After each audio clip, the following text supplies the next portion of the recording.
สบายดีทุกคนสำหรับเรื่องเล่าในคลิปนี้ไอ้ไล่จะเอาคนไปฟังเรื่องเล่าเกี่ยวกับเวรกรรมหรือว่าบาปกรรมที่เกิดขึ้นกับครอบครัวหนึ่งซึ่งเป็นครอบครัวของไอ้ซ้อนเนี่ยเราก็เป็นนายทาสเนาะที่มักเขาป่าเขาดงหาล่าสัตว์เราก็เขาป่าไปเลยอาชีพหลักของเราก็เป็นสาวไฮสาวนาเห็นหน้านี่แหละช่วงนั้นเมียเราพื้ห่าเนาะได้ประมาณ8-9 เดือนเนี่ยเอิ้นว่าเดือนแห้มเดือนคล้องนั่นแหละเมียเราก็เลยห้ามบ่ให้ไปซ่อนทานซ่อนเขาป่าเขาดงไปหาล่าสัตว์อีกอย่างก็เวลาเมียเจ็บท้องคลอดลูกเป็นหันเป็นนิยันบ่มีผู้เบิ่งผู้ดูแลนะเมียก็เลยห้ามบ่ให้ไปป่าเขาป่าไปหาล่าสัตว์แต่เราก็บ่ฟังเนาะเราอยากไปเราก็ไปเท่านั้นเราแบบเราบ่เชื่อเรื่องแบบนี้นะบ่เชื่อเรื่องแบบบาปบุญคุณโหดนี่แหละก็เขาป่าไปจนกระทั่งมีมื้อหนึ่งหันซ้อนนี่ได้ไปเห็นสนีอยู่อันข้างเฮือนข้างบ้าน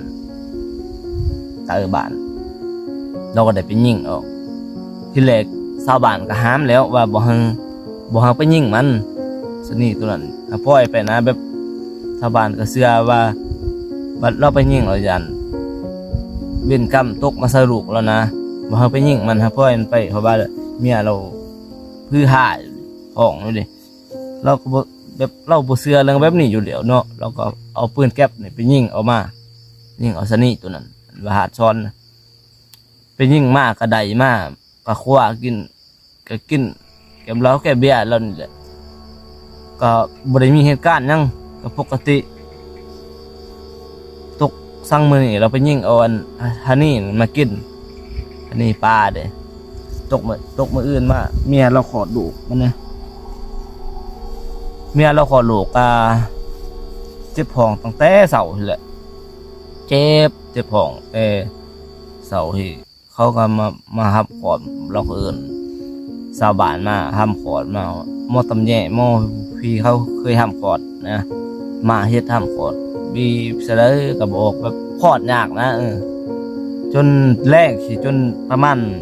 7-8 โมงนี่แหละจึงออกมาปรากฏว่าเป็นผู้หญิง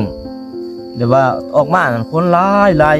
ผู้หญิงผู้นั้นลูกอันหานซ้อนคนหลายตามหน้าตามตาคนเต็มคือซันนี่คือค้างคือลิงนี่เบิ่งอีกจังนึงนะเราก็ตกใจหรือว่าเราก็คิดว่าหรือว่าเป็นโยนเราได้ไปยิงซันนี่บ่เราก็คิดเก็บไว้ในใจจนเลี้ยงมาจนประมาณใน2-3 ปีนี่แหละลูกเรานี่คือว่ามันอ่อนเป็นแบบบ่มีแห้งบุคนบ่แข็งแห้งนะแล้วก็ห่มนี่ซื่อๆตาสะห่มแบบบ่เป็นซึ้งๆแบบซึ้งๆแบบมันคนบ่แข็งแห้งนะแบบคนบ่เต็มนี่แหละ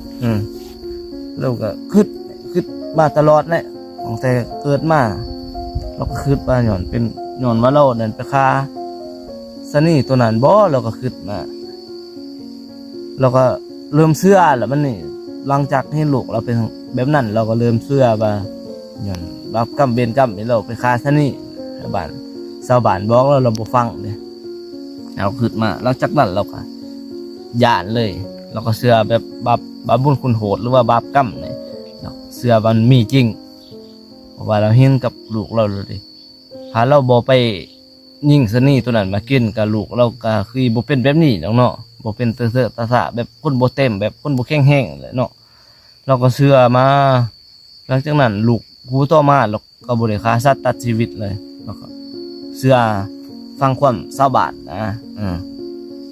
แล้วเบิ่งอีกจังนึงก็เป็นไปหรือว่ามันเป็นไปตามธรรมศาสตร์เฮาก็บ่ฮู้เนาะบ่แม่นแบบเวรกรรมนะแบบมันไปเกิดไปตามธรรมศาสตร์คือเฮาเห็นบางคนเขาก็ลูกบางคนเขาก็บ่ได้พ่อแม่เขาก็บ่ได้ฆ่าสัตว์ตัดชีวิตแต่ลูกมาเกิดมาแล้วเป็นคนพิการมาแต่กำเนิดสินะแบบนี้นะบางเทื่อเฮาเบิ่งตามวิทยาศาสตร์ก็คือไปเป็นแบบนั้นแหละเนาะแล้วเบิ่งอีกทางไสยศาสตร์ก็เป็นบาปกรรมที่ไอ้หานซ้อนไปฆ่าอันทานี่ตัวนั้นเลยเนาะ ก็เลยเฮ็ดให้ลูกเราเป็นแบบนั้นนะเบื้องตามไสยศาสตร์นะแต่